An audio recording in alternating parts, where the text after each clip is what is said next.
In this video, I was prepared to go to a new place, although I don't know if I'm going to make it very far. I've spotted something different that I want to talk about. I was going to go ahead and start talking about the precision bowls and things like that that come from antiquity, large stones that were cut in very, very precise ways. And somehow there seems to be a difficult time fathoming how they could have accomplished this work. And I'm right there thinking, wow, what do we have going on? And as I began looking more and more into it and going into other people's channels, I find the most incredible rabbit holes all over the place that are so crazy that it kind of boggles the mind. And boy, I just want to talk about some of that. My name is Dan Paulson. Welcome to my channel. I want to be talking about some things that come from a channel called Bright Insight and Uncharted X, as well as, well, I'll keep it limited there.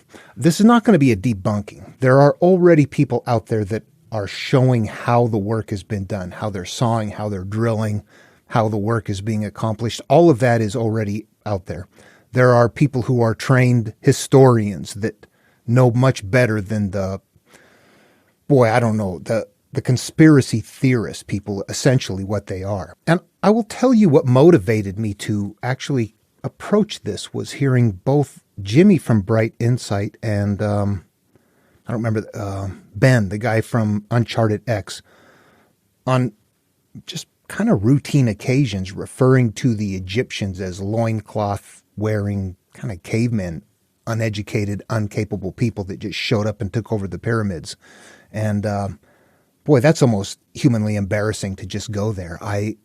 If you've been following my work, you know that I believe that people from way back when, from Mesopotamia, pre-Egyptian, were very capable people and were creating stories about how to self-heal that were very elaborate, and they were going out into the population. And most of the population were going to carry those stories. They weren't going to see inside. But I won't go there. I've got lots of videos on that stuff already on the channel, so I don't want to get into all of that here. But they were an intelligent, very capable people. Now, what I will do is post some links below to work done by other people, Scientists Against Myth, a few other links or videos that show how they're cutting, how they're drilling granite, how all of that work is being done, plus, a few other videos that you can feel free to look through if you're interested. I think I don't want to pursue it. I think what I want to do is demonstrate that people don't know how to get into each other's heads. Again, if you followed my work, you'll know that a very important part of understanding what they're doing is trying to get into their head, leaving your own prejudices behind. We approach looking at their life and trying to understand it through the lens of our own life, through our own experiences. And we can't do that. Our lives are not at all the same as theirs. The structure of society, how we live, how we function on a day-to-day basis, media, things like that. They had none of that.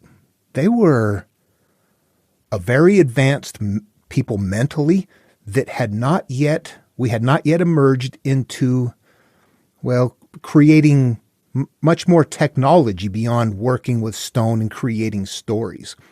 So we weren't doing electronics yet or creating steam, but they were at the pinnacle of their capacity working with the current understanding of tools and, it was just how it was done at that time.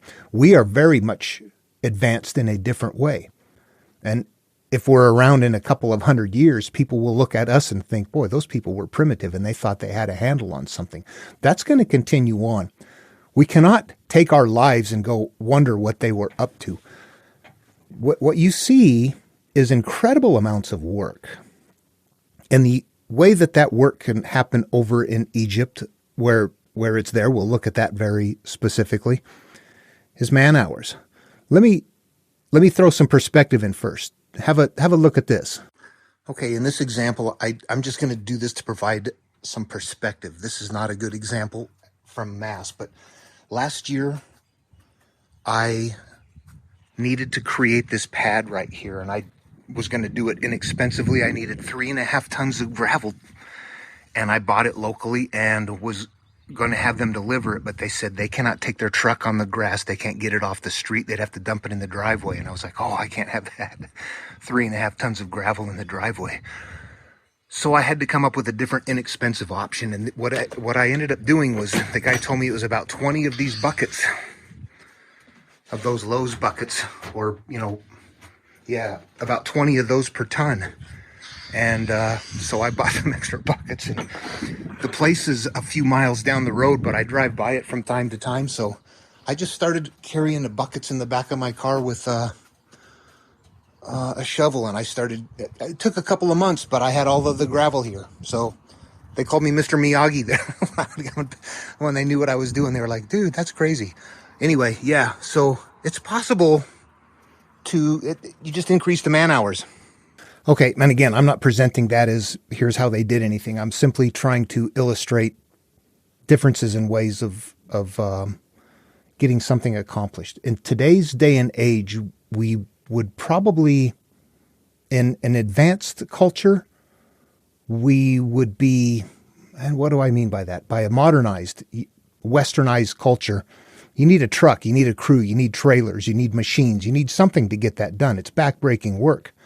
You go to third world nations and you're going to find people with buckets carrying things, and it's going to happen. But we lose touch with that. You can do a lot of work. The Great Wall of China was built without any machinery. It was done by hand.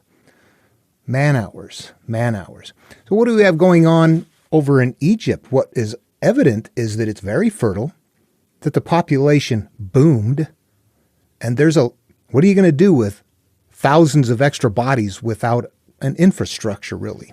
You've got people that are fishing. You've got people that are landowners that are growing crops and doing things like that. You've got people making textiles, dyeing things, pottery.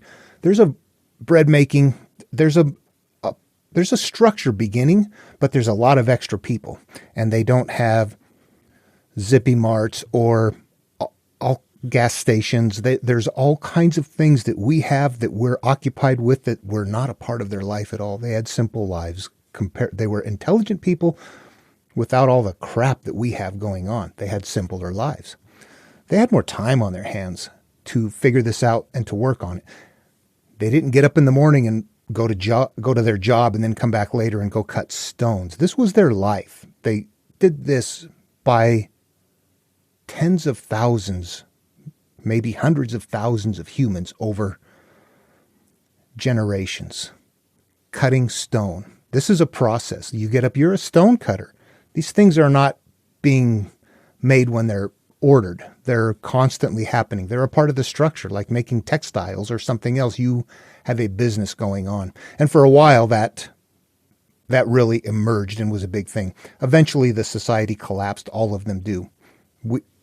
All of us will too. There's nothing different there. But at some point in time, I picture hundreds of thousands of people working diligently as artisans, some rough work, some smooth work, some finer work.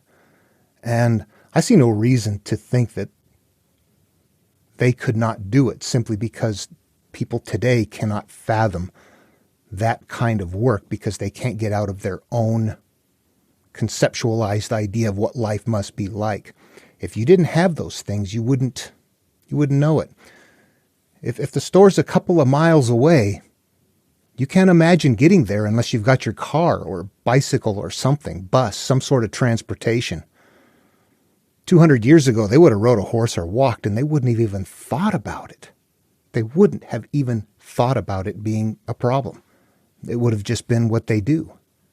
We need to understand that we have to get into their heads, into their lives. Now, what I see is some very fine work, but I see it as something that is very potentially capable for artisans. So in the end, what does this even mean? I watch things like that. The Bright Insight, Jimmy, boy, I tell you, I get the creeps right off the bat as he starts talking, and that's just how certain people affect you. It's like listening to an evangelical trying to say, hey, my friend, let's go do this. Look at what they're doing to us. Let's go take care of this. And I'm like, get away from me. What the? I am, you know what, though? I'm very much, I'm not a follower. I am not a leader. I'm a loner. So when somebody starts this, what do they expect? What do they think? Who are they? This is where you start spotting the conspiracy theorists. I've got nothing, but I'm just going to accuse the other people. They this, they that. They've got an agenda. They're not trying, they don't want to admit to anything. They're trying to hide stuff. And in all reality, that's not what's happening. Archaeology and science is very upfront about their findings, even the stuff that's out of place. But they don't grab something out of place and say, oh, let's just throw everything out and go grab something without any further evidence. I look at the stones, the big stones, and say, I don't really know how those were made, but I don't. You when you're searching, you go where the evidence takes you. You don't come up with an answer and then seek the evidence. You will find little bits and pieces along the way that will help you, but you're going to be cherry picking. The Uncharted X guy I heard him using this idea about all of the cultures in the past, or many cultures in the past, having a common flood story. And they're trying to connect that with a reset of some advanced civilization on the past, and that these stories are linking potentially into that. That's cherry picking. How do you explain parting the Dead Sea? How do you explain killing Goliath? How do you explain killing? Well, there's a lot of how do you explain getting two of every creature from around the entire world and putting it back? If you're not going to explain the whole myth in your theory, leave it alone. Don't cherry pick and grab things. That's exactly what that is. I'm not going to go into the details on it here because it's in my other work, but this is the flood story is part of a structure of what Joseph Campbell identified as the hero's journey. It's part of a template, and it emerges as a part of a spiritual cleansing thing. It's always your life became full of things. You're looking to go get your life back. You're purging. You're washing out the past. And then you link that with other teachings as well. Jesus will teach the same thing by saying, clean the inside of the cup. Buddha teaches you by saying to seek emptiness. That all of these are analogous ways of teaching something. They are not at any point in time literal stories. In fact, that is what begins to emerge as I watch this. I see I'm not connected with their topic. So what I see is a behavior. And the behavior I see is very similar to what I would see, for example, in an Abrahamic descended, generally male or conservative of the population, where people, for some reason, seem to lack faith. They say they have it, but I don't know if you've run into this. I've run into people who will say things to you like, God exists. I know it. Prove otherwise. You can't prove it? There you go. That's proof of God's existence. Same with Santa Claus and the Easter Bunny. They'll say, oh no, that's wrong. There's people will isolate on what they want and everything else is wrong. But what is that? That's a human thing going on. What is happening? What drives this? What makes an evangelical grab people up and say, we're all together on this. Let's go get the bad guys. It's divisive. What happens when people say science or archaeology is lying to us? They're keeping things from us, and they're not admitting to something over here that there's no evidence of. It's the same kind of mental pattern going on. The topics are different, but there's something in the human psyche that I think drives it. Whatever people are focused on mentally doesn't matter. They're all looking outward anyway. It's what they're doing that I wonder about, and I see a world of divisions everywhere. It's not just there. They're just their version of who's going to gather up the people that need gathering up and teach them something that is totally wrong, but they don't care. It's tribal. It's tribal. I don't know. It's kind of it's kind of weird. I see the same kind of behavior with people who believe the earth is flat, with people who believe in chemtrails. There's just this denial of what there is and telling you to do your research. The Jimmy Bright Insight recently had one where, and he got called on by by an actual historian. He said, as far as cutting stones with saws and drills, that there is absolutely zero evidence. But he'll use terms like, there is literally zero evidence whatsoever, that kind of a thing. And actually there is, there are pictures of it. They're showing exactly how they did it. And so it's either he didn't do research or it's a lie. That's the only two ways to reconcile a comment like that, when there is actually evidence. That just go to somebody else's channel, start looking around.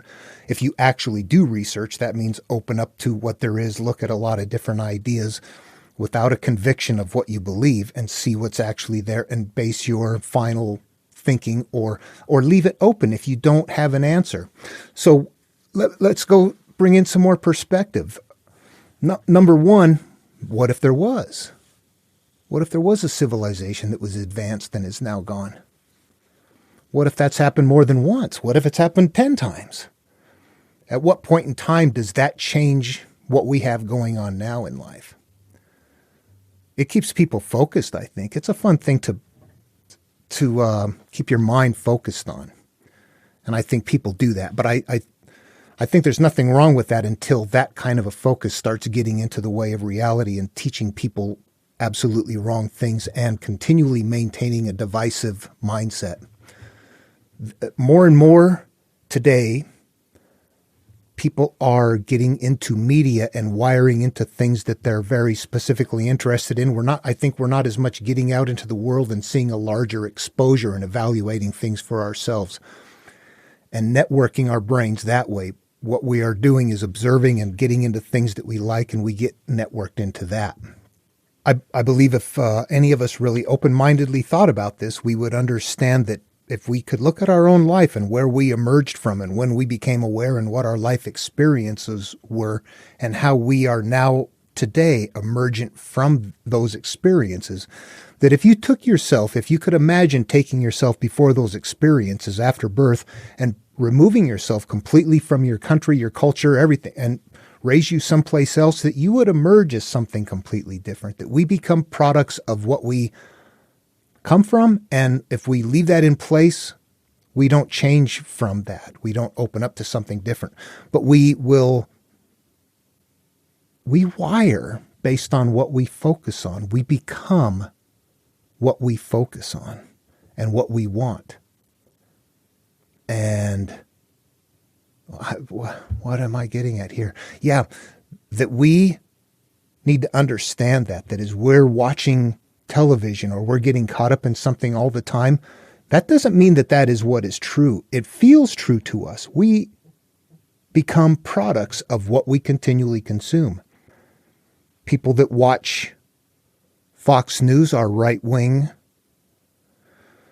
conservatives. People who watch MSNBC or CNN I don't know. I don't watch any news. But they would be the liberals, the Democrats. There's party that, but if you focus on that, you're getting a very small view. You're getting a continually wiring the same thing over and over again. And we become products of that. And that happens whether we are focused on, the flat earth or the chemtrails or any of that, inner earth, moon landing's a hoax. That stuff in some people's minds never goes away. And we all get stuck someplace if we're focused in on it. Theism, you get stuck there. Anybody have convictions about supernatural or something that you can't see? I don't know why that would be. It might be true, but you don't know that yet. So why go there? Because you may miss all kinds of other things that actually are true. And people will become more and more convinced of what they believe, whether it is the earth is flat or All of that stuff. I sometimes think, what if you said, okay, all right, the earth is flat, hey, victory for like one generation. And then they would be like advancing a theory that the earth is round. I think if science says there was a reset and there was an older advanced civilization, that the conspiracy theorists would have to say, no, you're ignoring what the Egyptians are doing. I think people are just divisive. From my perspective, not really attached to any of that, and realizing that at the end of the day, where are we as humanity right now? And what does any of that even matter at this point in time? Are we paying attention? There's people like us that our job is to sit on the outside of the group and watch and to warn the group, and we're still doing that, but the group is not designed in a way anymore to be receptive to that. It's hard to watch, isn't it? So what I think is that there is plenty of evidence to suggest that all of the bowls and all of that were made by the Egyptians, that they had techniques that were usable and that they had man hours. They didn't need instant gratification. They might have spent years working on a dish and it broke and they had to start over. They did a lot of things. How many broken pieces are there? It's like, oh yeah, there was a lot of stuff like that. But I think that they did have the capacity to work those things. The schist disc, the precision schist disc, it's not precise. It's actually very well hand done, but it is not precise. And it's schist. People are thinking, well, can we spin this thing? It's a prop. It's something here. There's no angles in there that deflect any sort of fluid dynamics. I mean, spin it in the air. Does it blow air? It'll probably make noise and, well, don't spin the real one. It shatter apart. It's not a thrust device. There's nothing in there that provides thrust. It's not anything advanced. It is probably a standalone device for burning incense or a lamp with handles on it with little decorative deflectors so you can pick it up and move it around. I think people get really wild with ideas. There's probably very grounded things. There are big stones in Peru. Those are the ones that have my attention. I wonder about those. I don't see anything in Egypt that I think comes from prior to Egypt. I don't. It looks pretty obvious that was done right there. And beyond that are fun things to talk about, but really no evidence. The only way to say, I mean, if your best progress towards arguing your case is to deny somebody else, you don't have much. You really don't. Evidence speaks. If you don't have evidence and you say, boy, I don't think that they could have done that, therefore they couldn't have, they were just loincloth kind of, you've at that moment in time, you've stopped being scientific and went to, I'm going to come up with an answer and then start looking for ways of making my answer work. And there's enough things out there, bits and pieces of things that did happen that helps people tie that together. But, and again, even if it did, so what? Where are we now? What does that do to change? It keeps us busy so we're not seeing ahead. I wish people would look ahead. Anyway, no, I see a behavioral pattern that is in society all over the place. It's very divisive. And I think somehow it is tribal. It is somehow something that is in our DNA, but we no longer have the group mechanism, the structure, whatever kept things in check at that point is not there anymore. We now have society. There's different things going on. All the alpha males get to be alpha males in their own little world. All of everything.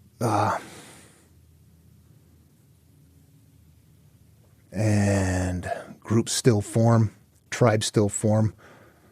We're not fighting over resources, but we're about ready to, perhaps. The world is looking like it's kind of coming apart with divisiveness. And then we have people saying, still, science is wrong. You guys are lying or afraid to say anything because you're trying to maintain your jobs or your reputations. Those are just accusations from people who say they're trying to maintain, what is it, an agenda or something like that, a narrative, that's it. When in all reality, when you watch, it's like we're looking at all evidence. The narrative comes from evidence. They didn't create that narrative and say, here is what you should believe. They said, here is what we have dug up. Here is why. This is the evidence, so this is what we think is a result. I'll go with that. That's how I work. Someone coming along and saying, you're lying, you're not looking at the real evidence, this couldn't be done, why don't you... Yeah. Well, that's as unscientific and as unrealistic, and it also will prevent people... I got questions. I won't join their group. I think if I asked archaeologists about the potential of society being much bigger sooner in South America with all the stuff that's dug down there, nobody wants to commit to that either. I haven't gotten any replies on that from people. And that's okay. You just look at what's there and go, yeah, there must have been. What you see is the result of either some magical technology or man hours. And if back then they were accomplishing it, then that's where they were at that time. They were more ahead than what we think.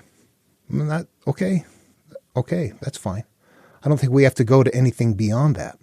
You know, throughout all this, though, something that's very notable is that if you're really grounded and you're really realistic and you can explain things and you can explain it through human capacity, it's not very popular.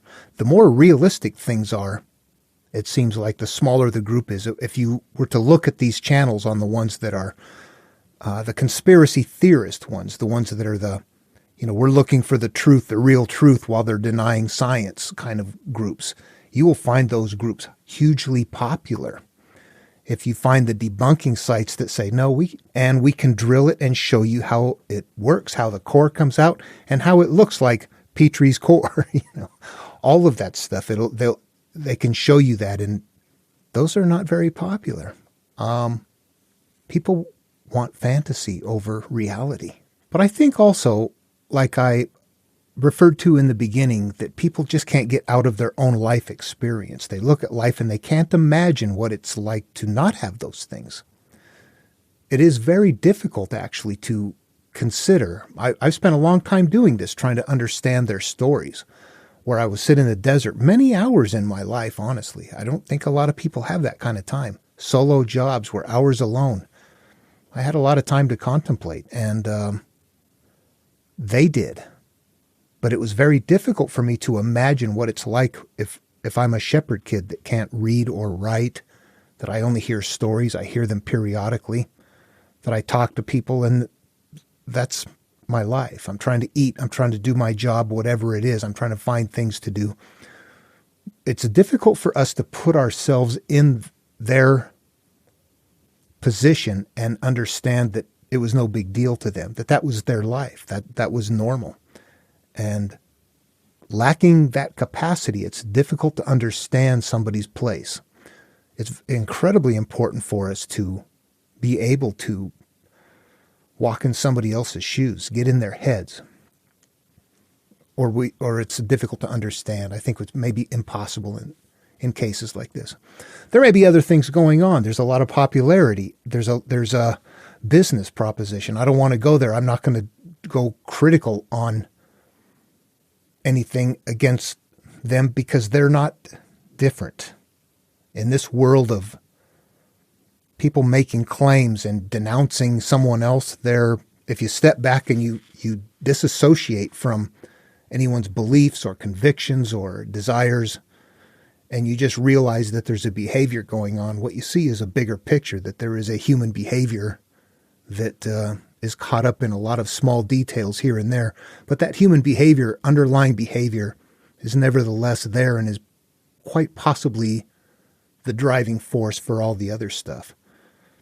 The conspiracy theorists, it doesn't matter. There would be something. I think it's something in humanity. Yeah. How fun does that sound? Okay. This is not my kind of video, is it?